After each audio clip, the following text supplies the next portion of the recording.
In episode 8.3 of Unshuffled, we discuss the third album from Cavalera Conspiracy. It's called Pandemonium. Let's get to it.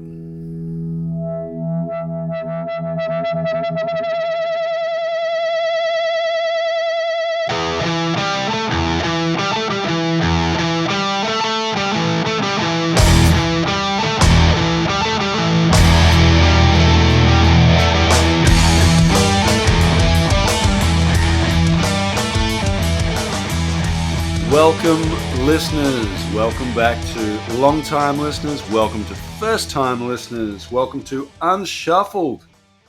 It's been a while. We always say that. I'm your host, Matt. And as always, I'm going to welcome my co-host, my man in Japan, Mr. Scotty D.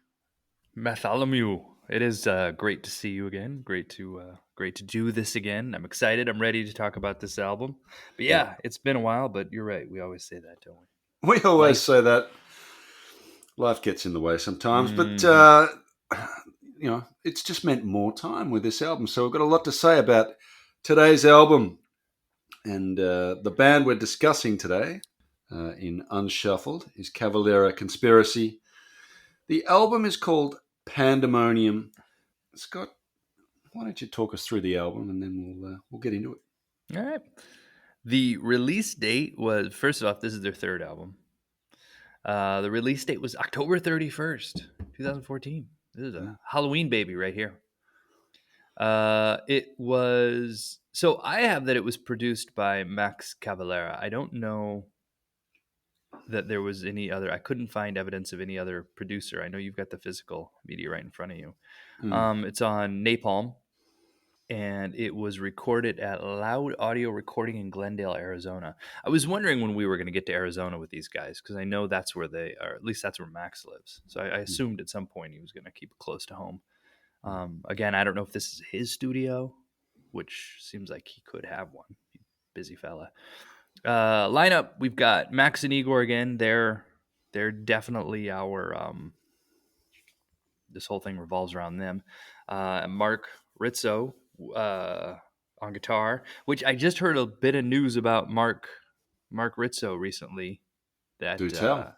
I heard he's no longer in the band. Oh, okay. I heard that he has since left Cavalera Conspiracy, but I believe he's still in Soulfly. Soulfly? I think he's still doing Soulfly. Yeah, I think he just left this. And then we had Nate Newton on bass. We got kind of a Spinal Tap revolving drummer bass situation here with this band. I think we've had a new bass player every album. So we've moved on from, was it Johnny Chow on the last one? Johnny Chow on the last one. To Nate Newton. Yeah. On this one. Yeah. Interesting. In the photo you see, the publicity for the band, it really does focus on the three of them, the Cavalera boys and Mr. Rizzo himself. But yeah, the bass player, as you said, it does seem to be a revolving door situation. Nate Newton, I've seen this guy live. I've seen him live in Melbourne. He plays in a band called the Doom Riders. You familiar with Nate's work?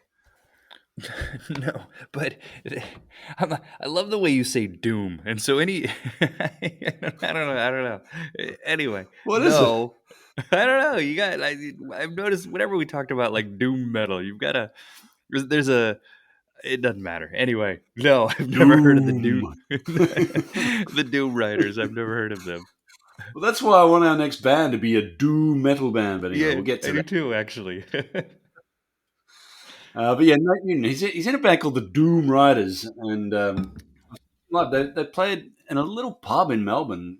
I don't know quite what genre you'd put him in, but he does handle the Is vocals. he Australian? No, American guy. But yeah, impressive artist in his own right, and nice to hear him. He makes a few contributions on this. What else is he? I'm actually embarrassed that I haven't done any sort of even research. That's not what we're about.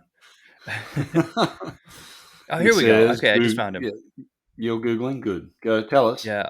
He was in a band called Converge, I don't know. In a band called Cave In, I don't know. In a band called Old Man Gloom, I don't know, but I want to know. I do love that name. I know you're joking about Converge, right? No, I don't know Converge. It's a hardcore Oh my punk god. band. I don't know Converge. Oh, okay. Should that have Old been on Man my Gloom. list? You've never heard of Old Man Gloom? No, you. Okay. You know Old Man Gloom?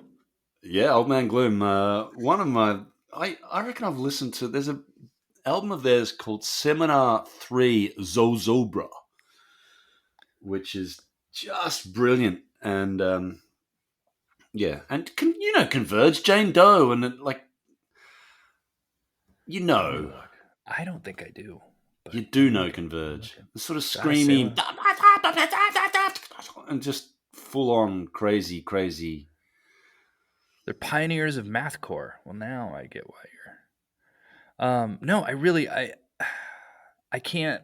I mean, just so you'll stop yelling at me, I feel inclined to say yes, but All right, you I got don't. some homework to do. Okay, all right, all right, all right. Yeah. Here's I like this little factoid on Wikipedia. He's a vegetarian except for meatball sandwiches. Oh, um, oh, and then it's all right. got like his rig. It goes like it gives the whole. He plays a stingray. Oh, that's my dream bass someday. I Mm, want a Music Man stingray. mm. I'm Expensive. embarrassed that I forgot he was in Converge. Yeah, Old Man But Gloom has a Christmas album. They do. oh, I'm sure it's uplifting. All right. Um, Anyway, that's Nate Newton. yeah, that's Nate. He's very well known anyway, and yeah, Converge. I might have to edit some of that out. Just I think all that needs to stay in, including this conversation, so people can see how the sausage is made. all right, fair enough. So yeah, long story short, I have seen Nate Newton. He is in the Doom Riders. Converge is not really my thing, so it's okay, and I understand they're not. They're So, it's probably not up your alley either. so you're done But yelling at me about it. yeah, yeah, I'm over it. But Doom Rider's very good. You might like them, and yeah, nice to hear Nate. And he makes a few contributions other than bass on this. He contributes some vocals here and there, Hmm. which we can discuss as we get into it. Anything else on? I think you've covered all the details there. We haven't yet got into the cover artwork though.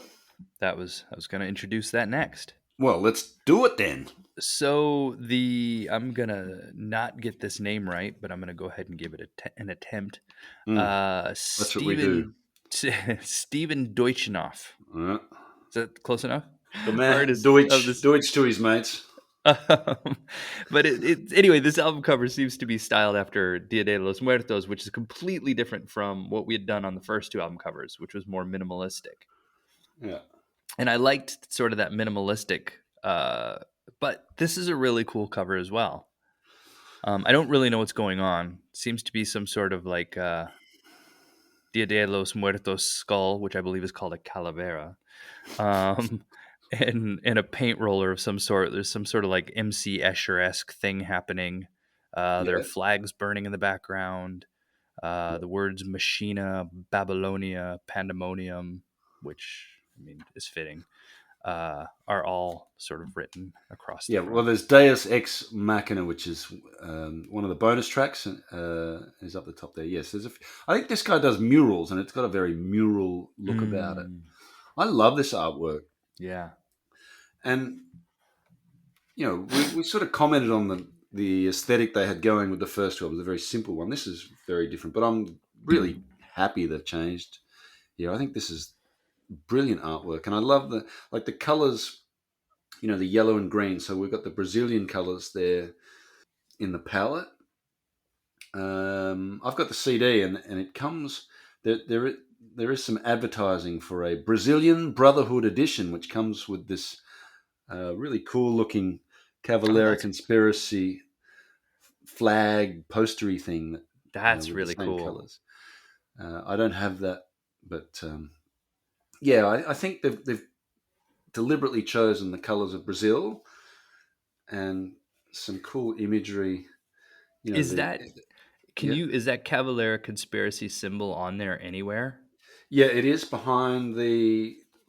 So when you take the CD out, it sits in. You can see it in there behind Right. But I mean, on the the front CD. cover, like, On is the it front hidden in cover, the? no. No, I think this is a work of art that's that you they know just sort of adopted. yeah, maybe. I mean, it's got the Pandemonium. It's got the words related to the album. That's So, true. That's true. but yeah, I don't. It still feels like a work of art, and I Hmm. don't think he wanted to perhaps put the Compromise. band's logo in there for that reason. I love the coffin eyes of the skull with this sort of void sitting behind them. There's a factory with crosses on it. A lot of symbolism in there. Yeah, I really like this. I really like this cover, and I thought it set a really good tone for the album. Um, so yeah, certainly I think their best cover artwork so far. Yeah, no, I'm in agreement. Okay, with all that said, it's time, as we always do, to dive into the track by track. And the first track is called Babylonian Pandemonium. Would you like to do the honors, Mr. Scotty D? Sure. Lead us away. All right. The thing about Cavalera Conspiracy is that they have great opening tracks, and I think it continues with this one Hmm.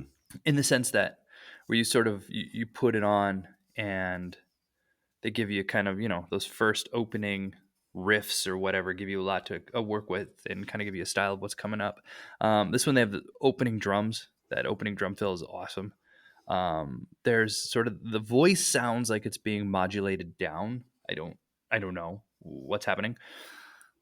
I think that since we're doing such this intentional sort of deep dive on this band, I never really realized how there's signatures to Max Cavalera's singing. Like James Hetfield has, all those ooh, like those kind of things that he does. He has like those James Hetfield signatures. Max Cavalera has them too. I can't impersonate his, but I am now noticing more than I ever have before. I know when he's singing because he's got these like just little signatures on his style, and this album kind of starts off with that. Even though the voice sounds it sounds modulated down, and the chorus has a bit of I don't know what it reminded me a bit of the Wizard of Oz, the flying monkey chant, sort of to its kind of chord progression. Hmm. And then we've got sort of another history lesson here, dealing with Babylon during the Persian conquests. They get biblical here. This stuff's the background for the Bible. It's not one of the shorter songs on the album. It's about average, I think, to the length of a song on the album, but it felt kind of quick. It felt like it got in and got out. Yeah, I agree. I love the that it for me that opening sort of 50 seconds or so. Those effects at the start were very Scott Burns Mm. era. Took me back Hmm. to Arise basically, and I know we're not supposed to mention Sepultura too much, but that certainly was very Arise era for me. And agree with you on the voice. This remember I mentioned Dan Carlin, his podcast, his history Hmm. podcasts on the last one. Well, Yeah. he happens to have done a series on Babylon as well. So Oh, maybe Max is a listener. Who I knows? was gonna say, I wonder if you and Max are listening to the same podcast. I think we might be. A lot of similar ingredients. So it doesn't look like there's going to be certainly from this song. You don't think, oh, there's something new here, but there does in the guitars. There does seem to be a bit more howly. Sort of, there's a bit more howl in the layers, and yeah, it's got a really urgent feel to that opening track. Like Eagles really sort of pushing them along. This second track. Speaking of Dan Carlin, he also did a series on Japan. I'm building my case that Max listens to this podcast. So Dan Carlin's series on Japan was called Supernova in the East, and this one is very much about Japan, where you are now. This is about I guess, the mentality of a kamikaze pilot, um, which when you think about it, I mean, it's an interesting psychological study. Let's put it that way. I mean, um, that people did that is amazing. We had a nice sort of backtracked drum sound to kick it off. A lot of similar elements to the first song: galloping riff, driving drums. Max's vocals were up a little bit in the chorus, or maybe it's Nate. Maybe it might be Nate Newton in the chorus. I'm not sure. Oh, you're right. It might be Yeah, actually. yeah. So there's certainly a vocal change in the chorus. Whether it's Max's vocals coming up or Nate Newton, I'm not entirely sure. So yeah, very fast driving song, and then after the final chorus, and just when you just think, oh man, this is all going to be a bit perhaps relentless, then you do get a payoff in this song, a reward for the listener after 6 minutes of pretty relentless pummeling to this point. You get a breakdown, and it's an incredible one when that air raid siren rings out. Hmm. I mean, that's just an incredible musical moment for me. It goes so well with what they're singing about, and it fits in with the music. I just really enjoyed that moment of the song, and it was one of my favorite moments of this band, certainly so far. So, love the finish of this song. What were your thoughts? So going to the history lesson of this, and I'd be curious to listen to the podcast too. But there's this great manga series called Barefoot Gen. Have you read it? No. No. Okay. And the whole thing is the very first. I think there's like 10 issues of it, but the very first one is set leading up to and it ends with the bombing of Hiroshima, and it just revolves around a family living in Hiroshima doing their day-to-day life, and then the end of the very first issue ends with the bombing. This book was super controversial when it first came out in like the 70s or 80s. And it was really controversial because it highlighted the fact that by April of 1945, there were several people in Japan who were just saying, look, this war's over. It needs to end. We can't go on with this any further. It's done. And so I think what you have the story of this song is this kamikaze pilot who realizes the war's over. And so this is the idea that he has to give his life for the emperor for what's now 100% a lost cause, Mm, right? This idea that you're not sacrificing your life to win the war. Now you're just sacrificing your life out of duty. Anyway, because there was sort of this mention somewhere, I need to go back to the lyrics, but this idea of it sort of being around April. And this song, as far as thrash riffs are concerned, the song I feel like has like the one of the ultimate thrash riffs. There's that moment where, in case you weren't paying attention, he even yells out "thrash," right? mm, just so you're aware. Yeah, no, I really like this song, and I like, I don't know, I like where the history lessons are going of this album. I felt like the history lessons of the last album were maybe a little on the nose. I feel like now we're kind of getting a little bit deeper here. I think we're going a little bit further into Max's interest levels, mm. which then leads us to track 3, which is called Scum, and I believe this one is the shortest one on the album, coming in at just under 2 minutes and 30 seconds.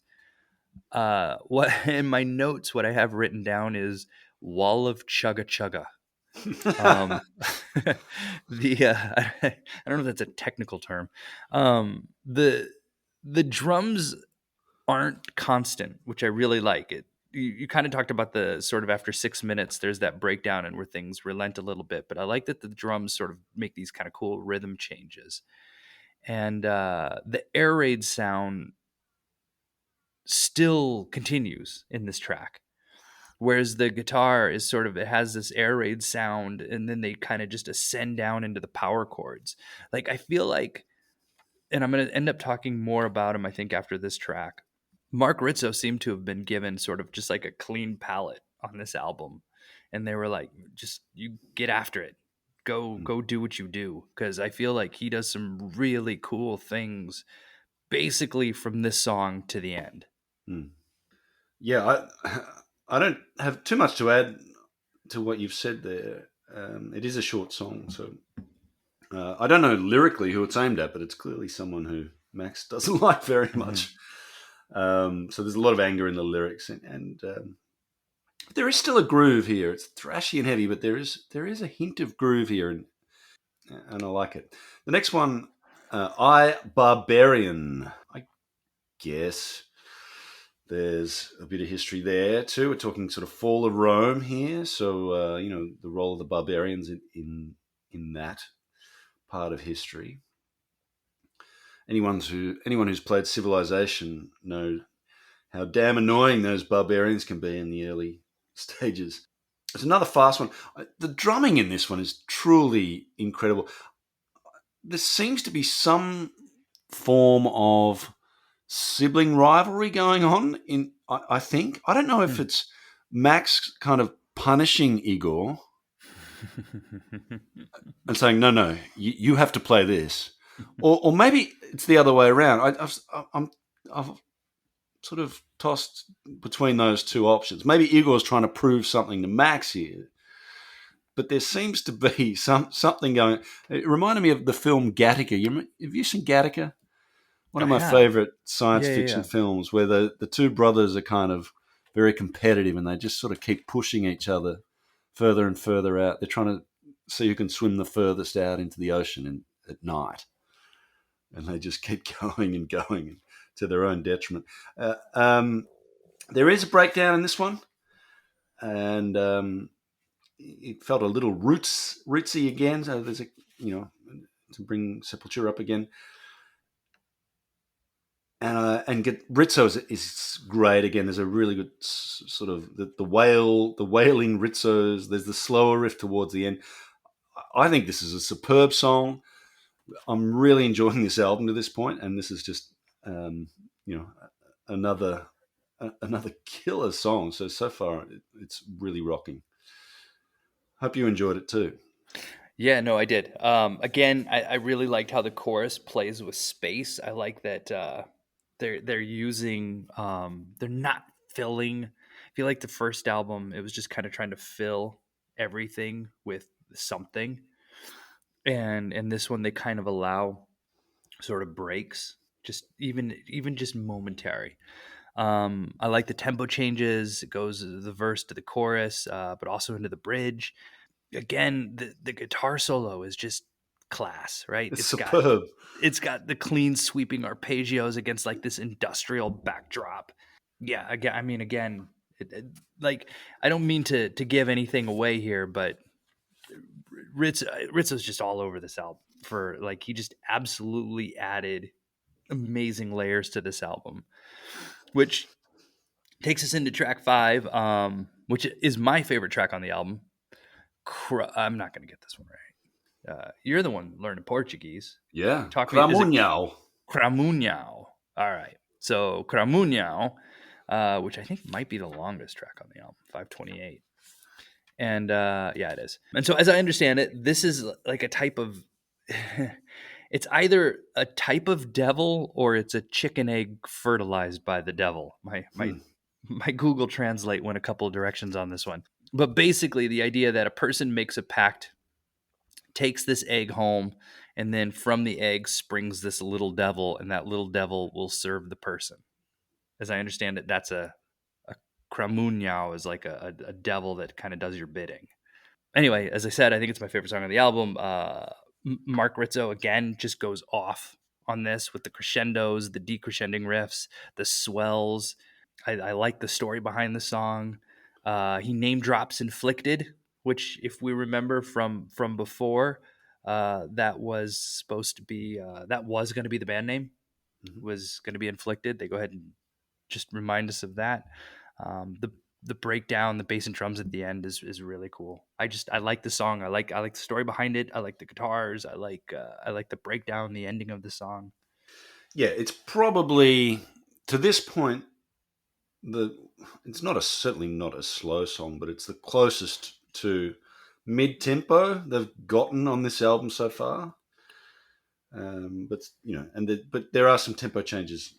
But yeah, perhaps a touch more melody, a little bit more light and shade than the first 4 songs. And yeah, you're right about Rizzo. He's done it again on this one. The next one's called Apex Predator. Now, I've got the CD. I don't have, but I'm guessing maybe this is the first song on side 2. I'm guessing Cramunhão finishes side 1, and this one is the first on side 2. We always try and guess. It's kind of meaningless these days, but I still like to guess where track Well, I think is. some bands still pay attention to that. Yeah, to me, it's important. Right. Um, this one, it's now Igor is in. He sort of dabbles in electronica, more so than metal these days. And the second half of this album, this is the first, I think, song that really has a little bit more of experimentation with the electronic effects and sounds that you can get out of a guitar or in a studio, and with the vocals as well. And I also love the bass rumble in the opening section of this. The bass players have sort of taken a back seat so far with this band, but it's nice to hear them a couple of times on this album, and this song in particular, where they really come to the fore, or where Nate Newton really comes to the fore. It sounds great. There's some nice layered vocal effects throughout, and yeah, I guess it feels a little bit more futuristic, given the studio effects and the layering they use throughout. It's a real studio song, this one, I think. It's very well crafted. Just over 3 minutes, but it showcases all parts of the band working really well together. And it's got, lyrically and in the sound, there's a real sort of sci-fi vibe to this. And yeah, I enjoyed it. You? Well, here again, I literally have nothing more to add. I wrote this song showcases the rest of the band. It has a sci-fi element to it, Oh, there you go. Let's almost move on word to the for next word. one. Well, I did say that I also mentioned that this song gives a lot of space for Rizzo to kind of go off a little bit, and then the bass drums come through exactly as you just said. Yep. So, all right, which will take us to Insurrection, Mm-hmm. track 7. Mm. So while I was listening to this, I was listening to this album, and then I went on like a Chrissy Hind. Like I went down a Chrissy Hind rabbit hole. Well, there's an obvious link from Cavalera to Hold Chrissy on, hear Hind. me I out, mean, hear me out, hear me out. And I think it was this song that sent me down that road. well, Like, clearly, I don't know how you could listen to this and not immediately think of Chrissy Hind. and first off, she's doing like this whole like acoustic solo tour in England over the next month, which how amazing would that be? But anyway, Yeah, yeah. something about the opening drum of this song, I realized what it was. It reminded me of Middle of the Road by the Pretenders. And so when this song would start, I would find myself woo, woo, and yeah, and what follows is very different, of course. But there was something about this that took me down that Chrissy Hind path. This song reminded me, so I'll bring it up. I haven't yet. Reminded me a lot of early Sepultura. I think more so than many of the other songs that we've heard. Although you've mentioned 2 others on this one. The instrumental outro of this song is really interesting because it feels like it's another song entirely. Like it doesn't even feel like it's part of the song. It's really cool, but it was just interesting when it comes up where it's just like, well, that feels like a different song. But it works, it fits. But why didn't they make it a different song? Doesn't matter. But anyway, that was my thought. Yeah, I love that bit at the end. Different song, it almost feels like a different album. Like the Yeah. production is quite different. I got some Kerry King vibes in the. It's sort of open to the solo, and there's a bit of Kerry King in that. I get that. Chrissy Hind or That's Kerry King. yeah, one or the other. Two sides of the same coin, really. Little bit of a little bit of groove in the verses, and I have heard them interviewed, and there was a sort of deliberate attempt by Max to just stomp on any groove at all that was creeping in, but there are little moments throughout this album where just a little hint of groove starts to poke through. You can't keep it out completely, and then to me the massive riff at the finish, I just love it. It gets me out of my seat every time it comes on, and that bit alone. This is up there for my favorite song. I know the end bit's different, but I love it so much that it just. I look forward to hearing this song because I know it's got that bit coming up at the end, and I feel they actually build up to it pretty well. Like it doesn't come out of nowhere. It's not like, whoa, what is this to me? There is a definite right, there's something big coming soon. Here it comes. It's coming now. Here it is. And then you get it. So I feel like they built up to it, and yeah, I just love it. I love the last bit of this song is superb. It's just great metal. The next song is called Not Losing the Edge. And again, we have a little hint of electronica. Interestingly, they haven't done anything in the way of music videos on this for this album. They did do one for the previous album. The closest they got was a lyric video for this song. So they obviously thought pretty highly of this particular song. And I do too. I really like it. There's a hint of electronica in the opening. And then there's that unusual sound behind the opening riff, which you sort of think, oh, is that a guitar? But looking at the credits, I think it's actually a sitar that sits behind that riff. And it comes back a couple of times later in the song. It's a longer song. So again, and a little bit more light and shade in this one. And I feel, than we heard in the first few tracks on the album. Tempo changes, little hints of groove here and there. So a very interesting song overall. Excellent. And, track 8, we're starting to think, are we going to get any filler on this album? But certainly not here. I think this is not just not filler. I think it's one of the better songs on the album. I don't know what you thought. Yeah, no, I agree. I think that this again is so was it this album? I couldn't remember if it was. I read something early on when we first started listening, and now I don't remember if it was this album or the second album where Max was just like, we're just going heavy, no groove, just heavy. Was it this album that he made that declaration? Well, maybe it was this one. Yeah, it was one. I thought it was this one, but maybe it was the previous one. Because anyway, again, this is just like a great thrash song. Yeah. Just a really great thrash song. Great guitar solos, tempo changes, pummeling kick drum, great growls and yells, and it's just driven by a solid, just sort of power chord riff. All the elements are there. Which leads us into track 9, Father of Hate. I guess my notes... musically, this song, I didn't have much to add musically to this song because I was struck by the story. So I'll start with musically. Again, I guess what I really just highlighted was the guitar solos. The guitar solos are fantastic in this song. Hopefully you have more to add. I wish I did. All I've written is, yep, it's a track 9. Okay, all right. What the story of this song though? I was really interested. What is it? It seems to be a message to someone he doesn't like, but beyond that, what is it? Hold on. So maybe I'm wrong. Maybe I misread everything. But he mentioned Salieri. Yeah. And I've never seen. There was a film called Amadeus. I think it won like Oscars. I think it was a thing. I think it was a big thing. Anyway, I've never seen that movie. And I think this movie is all about this relationship that this guy Salieri had with his pupil Mozart, and like he was Mozart's teacher. And this is like literally the story of the student becoming the master, right? And just sort of knocking Salieri's legs out from underneath him. And the theory is that the teacher was so jealous of Mozart's sort of ascendancy to fame that Mozart died because Salieri poisoned him out of jealousy. Anyway, I never knew that story, and as I was reading the lyrics, I kind of started following. I got lost in that story, and that was sort of what I wrote all about. Well, speaking of stories, the next one is you're an English teacher. Oh yeah, and I'm sure at some point you've had to teach the Crucible, right? Shout out to Arthur Miller. How many times have you done it? How many years have you taught that?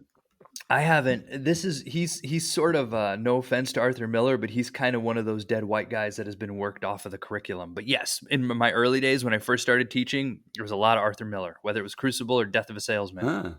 Oh, I didn't know he was out of favor. I thought he was still being taught. He didn't do anything wrong. He's not been canceled, if you will. He just kind of has been lumped into those sort of white guys that are being eased out of the general curriculum. Oh well. Shakespeare's still in there, right? Yeah, Shakespeare's not going anywhere, apparently. Right. Well, that's one thing. Now, I've not read the play or studied it or even I think there was a film. I know very little about it other than I believe it's really good. You should definitely read it. Okay. The book is good, or the play is good, The play is good. and Yes. there was a recent film, or in the last 10 or 20 years, or something. Oh, Yeah. maybe. I don't know. Now, my understanding is it's about the Salem witch trials, Mm-hmm. but I also understand that he wrote that as an allegory for what was happening in the US at the time with the sort of Reds under the bed communist Yes. witch hunt. Yeah. McCarthyism and yeah, all of that fun stuff. Yes. Okay. I wonder if Sepultura, or sorry, I want. There's a Freudian slip. I wonder if Max. I wonder what his interest in the topic is, and whether there's some sort of modern day equivalent that he's writing about here, or if he just thinks the Crucible is a cool thing to write about. I don't know. Pure speculation. But I do like the riff here. And this one is the one that features Nate Newton's vocals more than any other. I think he was in one of the earlier songs or two. But here we get him singing the verses. And he also gets a big look in with his bass here. So it's soloed briefly throughout the song. So I know he's just a guest, and I haven't seen the lineup on the next album. You know, he may be just a one album wonder like their other bass players have been, but I really like his contribution on this song, and I love the contrast between the two singers. So that I thought was the highlight of this song. Um, I thought maybe for a last track on the album, this one perhaps ended a little suddenly. I'd like, when the last album, you kind of, that's where you expect maybe a little bit of an extended outro or a coda or something just to take us out, but we didn't get that on this song, so that would be my one criticism of an otherwise enjoyable song. Did you like The Crucible? I did. If you to your point that you hadn't read it, I will say this song does a pretty good job in summing it all up in 3.5 Right. minutes. Oh, I don't need to read it now. It's missing some of the emotional drama. There's a bit more there with Samuel Paris, Abigail Williams, and John Proctor, but this pretty much ties up the storyline. If you needed crib notes or spark notes, this will do it. Right. Um, yeah, agreed. Again, the bass does come through in this one. In fact, when we get to our Ban Brownlow, this song kind of caused me some problems, but I'll explain that later. Can I give actually a bit of a spoiler alert about their bass situation for the next album? Because I Yeah, didn't tell know. me. It's a different bass player. We'll have a fourth bass player, fourth album, but we will know this bass player. He will have been featured in an earlier band, earlier Chris discussion. Kosnick finally gets a look in. Oh no, that would be amazing. Oh my god, that would be amazing if we could get some atomic bitch wax up in Yeah. here. No, Arthur Rizek from I think he produced for Power Oh, Trip. okay. Oh, he plays bass on the next one. Okay. Oh, good. Yeah, Wonder if yeah, he yeah, does the yeah. production. Bass, bass and synthesizer and does the production. Good, good, good, good. Okay, nice to Yeah. hear. Yep. So yeah, then that's it. That brings us out of the track Yeah, by well, there's track. two bonus tracks Did on you? my version. Okay. Deus Ex Machina. Speaking of literature, it's probably something you're familiar with. In literature, the idea of the Deus Ex Machina. That's one of the bonus tracks, and then there's one that's entirely in Portuguese, and I believe it's a swear word. The title. So, if any of my students are listening, please forgive me. But the title is Porra, and I've probably mispronounced it, and I've probably just sworn. But it, What do you think it means? I know what it means, and well, you feel Oh. free to get I'm just trying to think of what the. I have an idea. I know what the Spanish equivalent would probably be. right. Well, feel So free all to right, we'll just Google leave it, it at that. listeners. But I think it's sort of used as a sort of general swear word rather than Got it. yeah. Um, Now that one's really cool. It's got Oh, I just looked it up. No, I had no idea. I don't know what the Spanish equivalent of that is. all right. All right, never mind. Sorry. But it's kind of acoustic and with the tribal rhythm, so very much, and I'll say it again, very much roots era. But nice to hear something in Portuguese, having lived here for a couple of months now, in Portugal at least. And yeah, nice to hear some of those tribal elements. And that had me going back and listening to Itzari and It didn't get me listening to the Yeah. Pretenders. It got me listening to Roots era Oh. Sepultura, which is perhaps a more obvious link. Overall thoughts before we get into the band Brownlow, we should give our overall thoughts. You seem to be pretty positive about this one. You seem to enjoy it. I like this one. Yeah, I liked this one. Well, the thing was, is what was hard about it was because I've been, I mean, I'm not complaining here, but I've been busy. I've been really busy while we've been trying to do this album, and so I kept like I was just never able to. It wasn't until later, like it was really hard to listen to because I kept getting interrupted, and I couldn't be as intentional about the listening as I need or want to be when I'm preparing for these, and it was kind of frustrating me. Um, but some of what I was busy doing involved me having to take train rides across Japan to get from point A to point B. And so it was perfect to just kind of strap in and while I was sitting on a 2.5 hour train ride to just listen. Yeah. Well, you got 5 So I listens in did that time. have like time. Yeah, I had time that was like carved out for it. And so I really liked it though. I did like it. Yeah. Uh, I'm fascinated by this word. Sorry, I don't mean to go down this rabbit hole, but there are four Portuguese meanings of this word that are so vast and different. I'm gonna have to. Now I'm so curious to know which version of these he meant. I'm gonna have to wait. Because there is just like the casual one, which would be just like, yeah, but then there's anyway, sorry. I don't know. Maybe I might wait. I might ask one of the teachers at school rather than one of the students. Given one of the interpretations of these, I would ask a teacher you know well. Yes. Anyway, my thoughts on the album. I think this isn't just more of the same. There are some new ingredients here. There's a little bit of electronica here. There's some new vocal effects and a lot more wailing and from Ritzer. So some extra layers in the guitar, some great songs, and you pointed out Max is he's just the riff machine, and it continues on this album. This nobody seemed to like this. Have you read the reviews of this album? People seem to Yeah, hate it. Well, not hate. they Maybe did. I hate's too strong a noticed. word, but it wasn't well received, and I don't get it. Yeah, I don't either. I think I liked it better than the second album, to be honest with you. I think we're very spoiled as metalheads. I mean, when we've now got 40 years of metal basically to listen to, and I think something like this comes along, and you think, oh, it's not as good as this or that. You just have on face value, and if this had come out in 1989 or 1991 or something, this would have blown people's minds.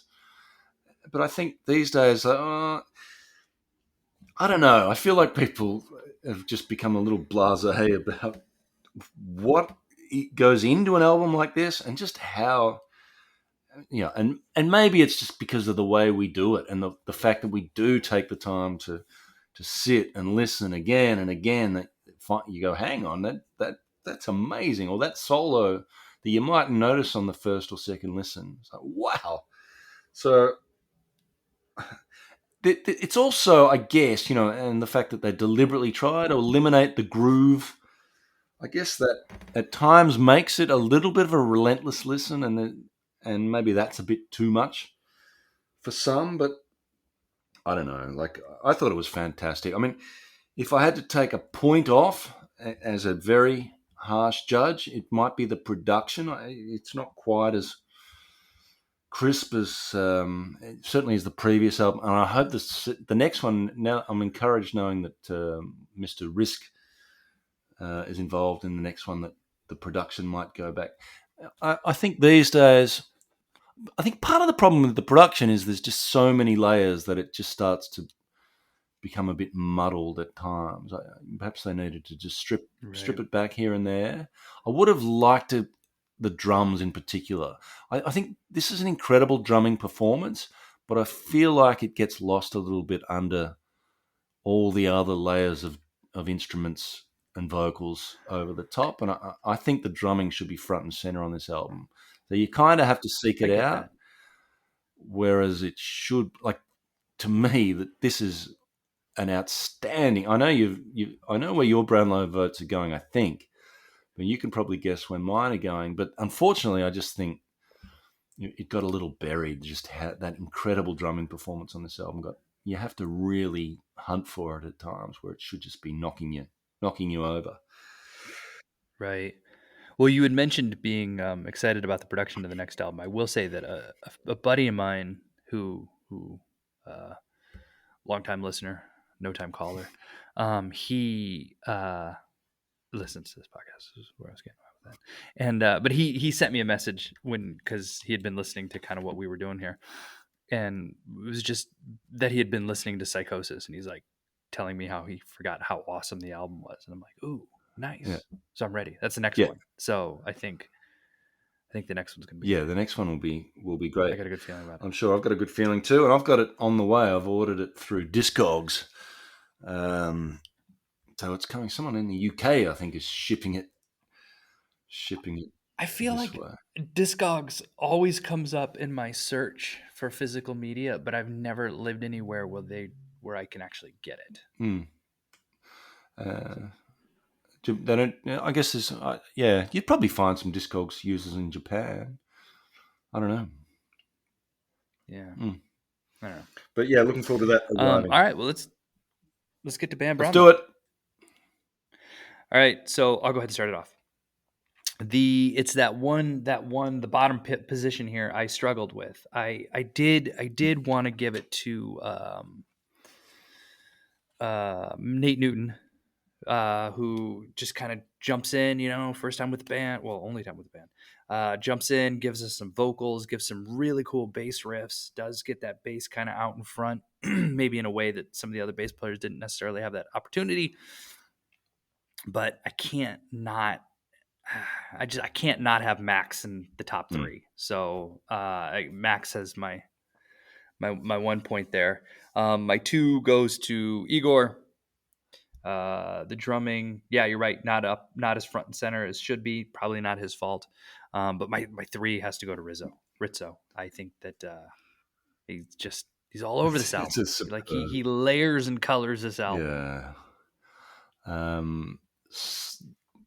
I mean, you can guess where I'm going.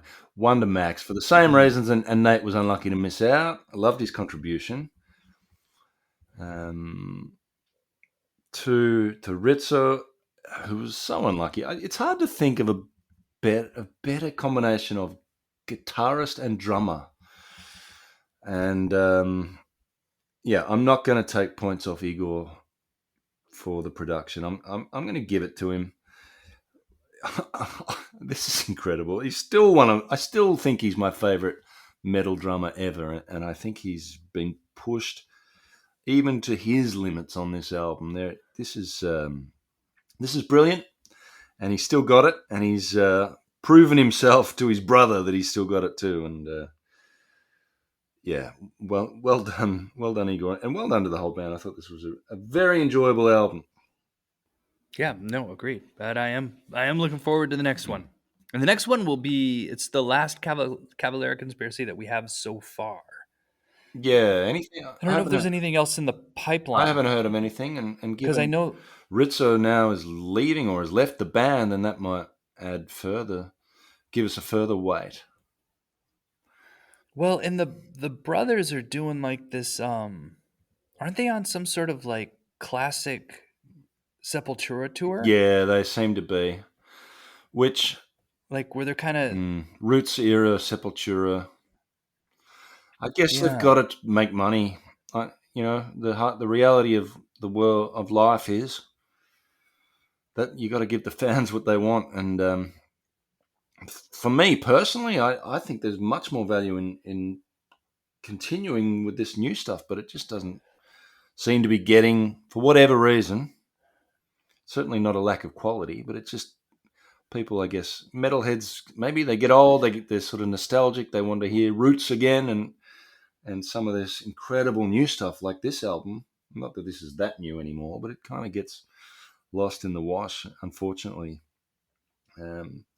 The band is still listed as being active and together. It's just the only members are Max and Igor. Right. Well, the bass is always a moving Yeah, right. feast. But yeah, Be interesting to Mark Rizzo's see. definitely. Big shoes to fill, to say the least. Yeah, Interesting that he's still in I'm Soulfly. checking to see if that's what I'm checking to see. Is he still in Hmm. Soulfly? I guess you know what? I never realized that Mark Rizzo was in El Nino. How did I miss that? I didn't know that either. In October of 2021, he returned to El Nino, Hmm? where he was the original guitarist. Oh, he left Soulfly. Hold up. Yeah, he left Soulfly and Cavalera Conspiracy. Okay, that sounds like a falling out then. If he's left both bands. It definitely was a falling out. He said in an interview he got no support from Soulfly during the COVID-19 pandemic. I was doing home renovations, working hard 10 hours a day as Soulfly live record came out. I never saw a dime of that. Damn. Damn. So basically within the first 6 or 7 months of COVID, I said, "You know, man, I don't want this anymore. I gave you guys 18 years of my life. It was a great time. It was great. But the last 10 years have not been What a good." shame. Mm. Oh, well, I mean, you can't blame the guy. I mean, and thankfully, we've got this incredible record of what he's laid out on this CD and the next one we've got to look forward to as well. So let's just make the most of his of the catalogue he's left us. And, as I've spoken about, I've still got to go back and check out his Soulfly stuff. But, yeah, really great guitarist and a great performance here. What a shame they've it's come to that. Never nice to hear that sort of stuff. Mm. Hopefully you enjoyed this one, listeners. We certainly did. Love this album. Fantastic. And had a lot of fun with it. We'll come back to this one again and again.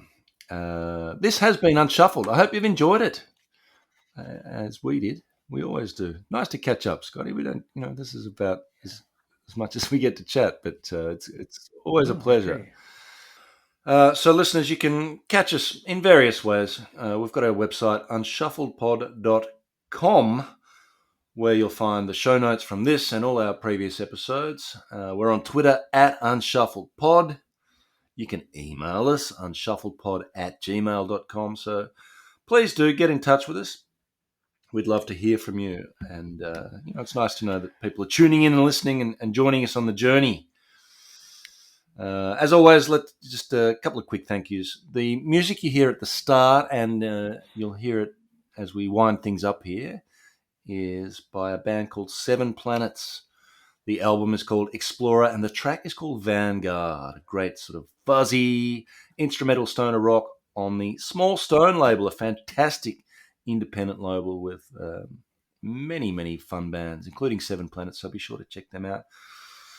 Be sure to stick with us too as we continue the journey with Unshuffled, and as we finish with the last album, for now at least, let's hope they push on despite losing their guitarist. Cavalera Conspiracy has been a lot of fun so far, and we're about to hear what may be their best album, so be sure to tune in as we unpack that one. Scott, it's been a pleasure. Matt, thank you very much. Thank you, listener. This has been fun. Enjoy those trips around Japan.